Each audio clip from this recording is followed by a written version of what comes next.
Welcome back to another Sunday night show, also known as Drinking in the Dark with Frugal Tiger, where we're going to go over some major catalysts from last week as well as stock market news for this week to prepare you for your trading. This week, I'm actually drinking some coffee, but to spice things up a little bit, I have spiked it with some Glenlivet, just so I'm a little bit more fluid with my talking and I get through this shit really fast, all right?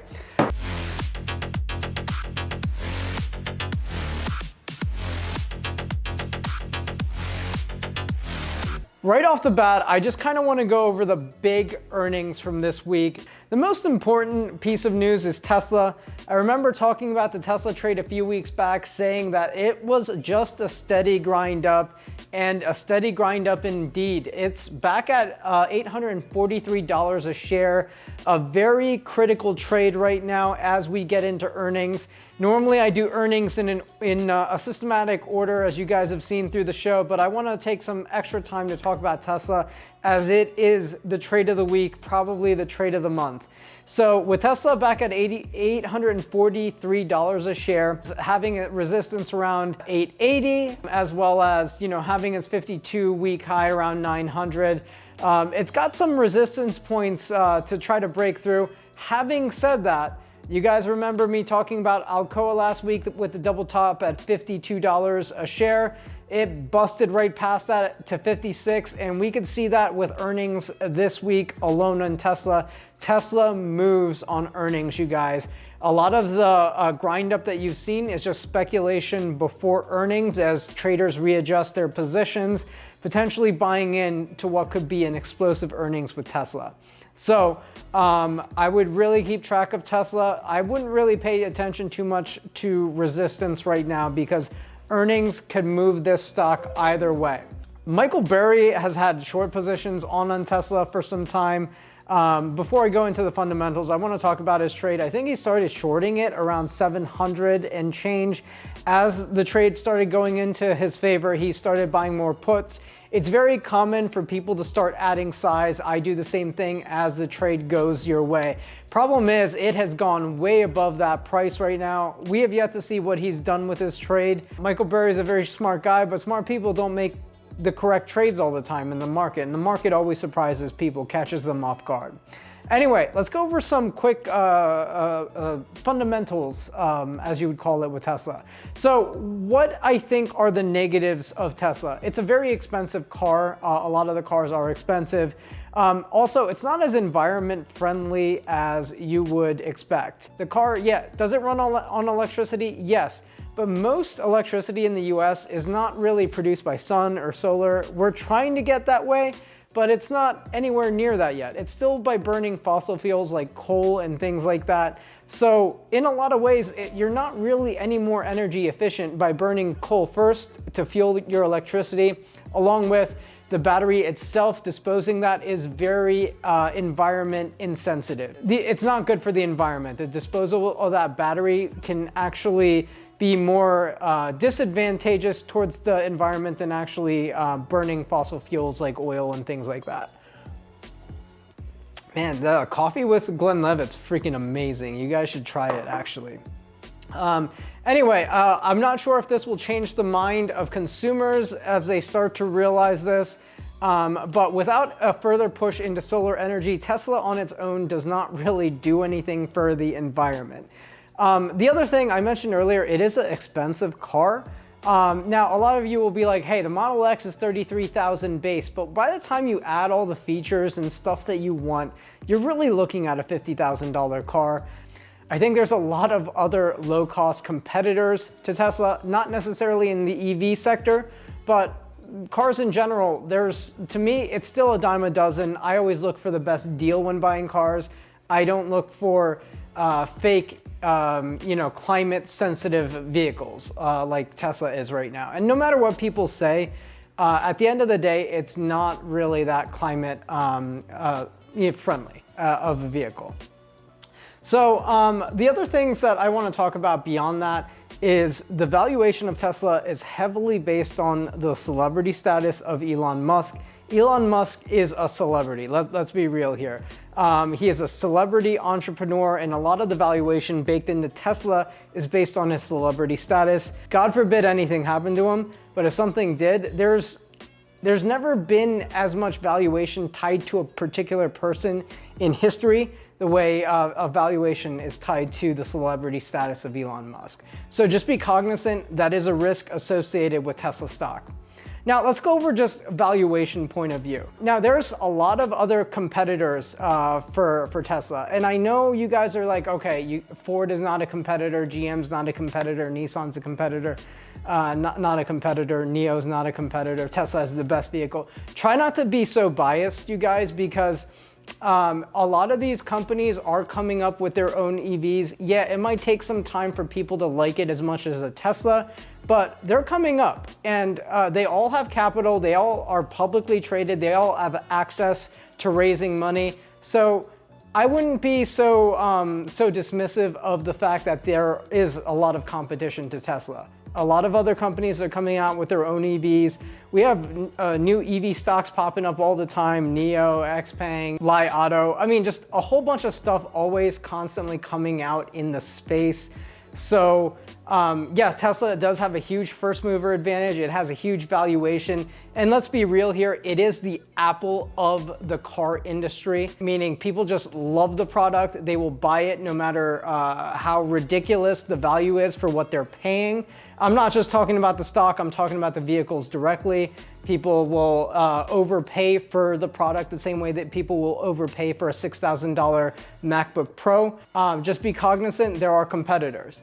Now, the positive side of things is their growth. They keep growing month after month. They just had their first quarter of profitability. This is huge. Their growth into China, also beyond that, they have some major growth coming into China. They could actually attack the Chinese market. This is a really big deal. That means they have a lot of potential to grow. It's a very Chinese-friendly company. China itself respects Elon Musk as well as the company he's building. Overall, I do feel like they still have room to grow. They are expanding into other industries. And what I mean by that is not just vehicles for the mass consumer, people like you and me, but in order to get their projected growth, Elon Musk went on camera and said by 2030, his goal is to have 20 million electric cars sold. We're gonna see if he can get there, because 20 million electric cars sold means he needs to dominate the trucking industry. And honestly speaking, the Cybertruck is gonna be a tough sell over the Ford F-150, okay? So those are just my quick thoughts. I wanna go over some numbers as well with you. Its revenue is about 32 billion. Its valuation is like 820 billion, aiming for that trillionaire club. And it's getting there in record time. We'll see if it can continue to get there just through growth alone. There's a huge discrepancy of valuation between this and the auto companies. A company like Ford, $129 billion revenue per year, and its valuation is around $60 billion.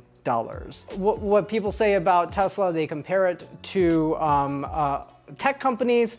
Let's compare it to a tech company like Apple, for instance, which I think is a fair comparison, as both are tech companies that sell products. They're not social media companies or service-based companies as much. They both, their largest source of revenue is from selling a physical product.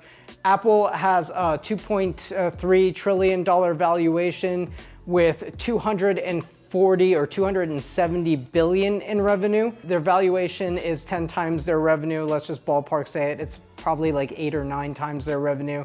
Versus Tesla, it seems like it's still 30 times its revenue, or 25 times its revenue. So it's still, there's still a huge discrepancy between revenue and underlying market cap, even when comparing it with another equivalent kind of tech company. And beyond that, Apple still has an EBITDA of about 75 billion, which is huge, total EBITDA. Whereas Tesla just recently started to have a positive EBITDA or profitability overall, earnings before income tax and amortization. So just keep all this in mind. Now, having said all that, all this is out the door. There is just straight up buying in Tesla.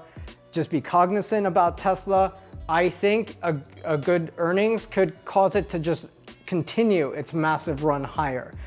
Despite all the negativity, despite a lot of competition, even within China, with China's NIO and other EV makers in China, it's still making a run for it, and people still believe it's insane growth story. So I'm not gonna be the one to short sell it here. If I do, it will only be on an intraday basis.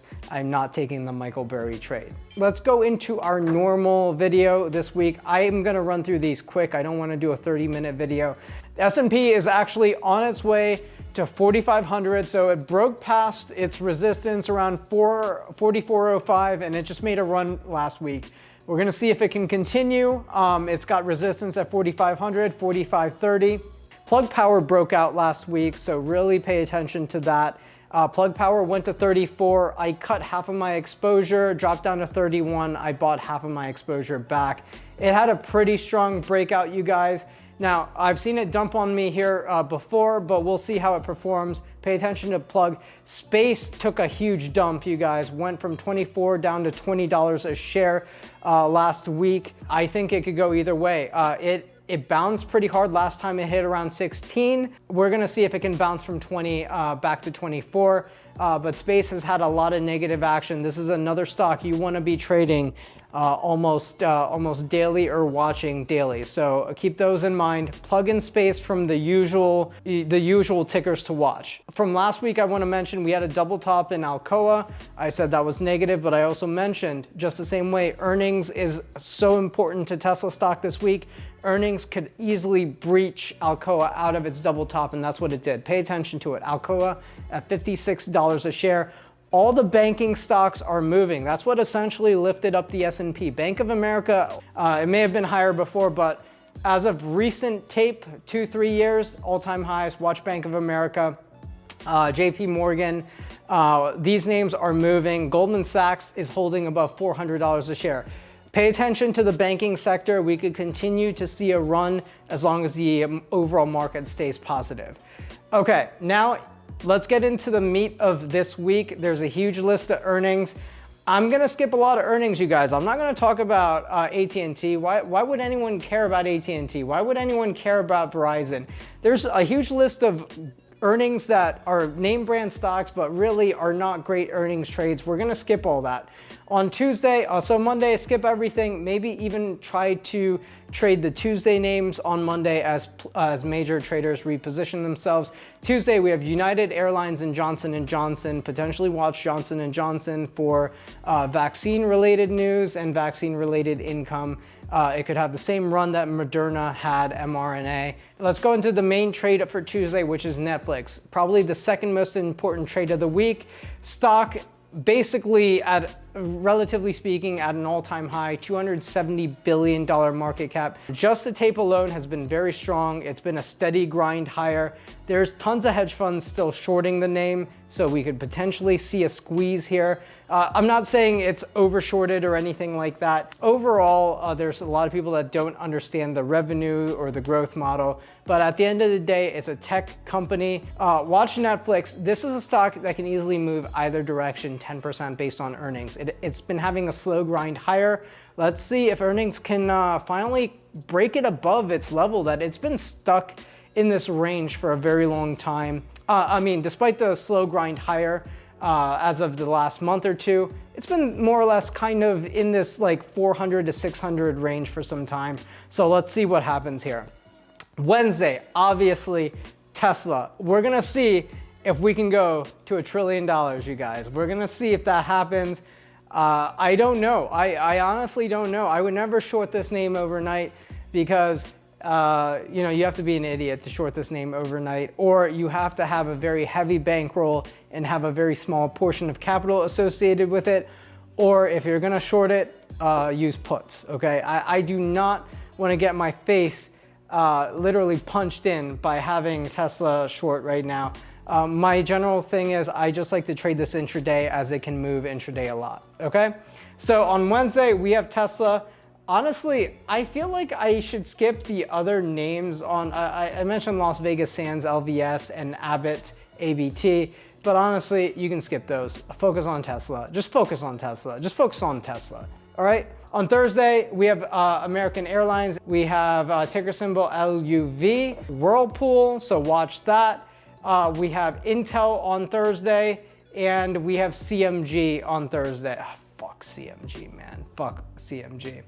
And lastly, on Thursday, we have Snapchat. So we have several names. On Thursday, of them, I would still be trading Tesla. I would still be trading CMG. I would still, Intel, I probably am gonna short this before earnings. And then Snapchat. So those are three actually great earnings, but I honestly think you can still focus on Tesla even Thursday. So yeah, that's why I went into Tesla in quite detail. I kind of want you guys to get a backstory a little bit and build your own fundamental base on how you would position on Tesla. Okay, lastly, the last stock I want to talk about on Friday, we have American Express, AXP. Usually can make a good earnings trade, but once again, I think you're going to have some fallout from Tesla and Netflix throughout the week. I would probably be trading that. I would probably be trading Snap on Friday and Chipotle Mexican Grill. If you had to just pick one stock to look at Tesla. If you had to pick two, look at Tesla and Netflix. And if you had to pick three, look at Tesla, Netflix, and Chipotle Mexican Grill. Those are going to be your three big trades next week. And Tesla might be at $1 trillion valuation. We'll see. Let's trade carefully next week. Don't go broke. Drink your alcohol, drink your coffee, and I will see you next week. Let's survive this week, all right? Till next time, gentlemen. And ladies, I didn't mean to leave you all out too. All right, take care, bye. I just want the money, money, money, money, money.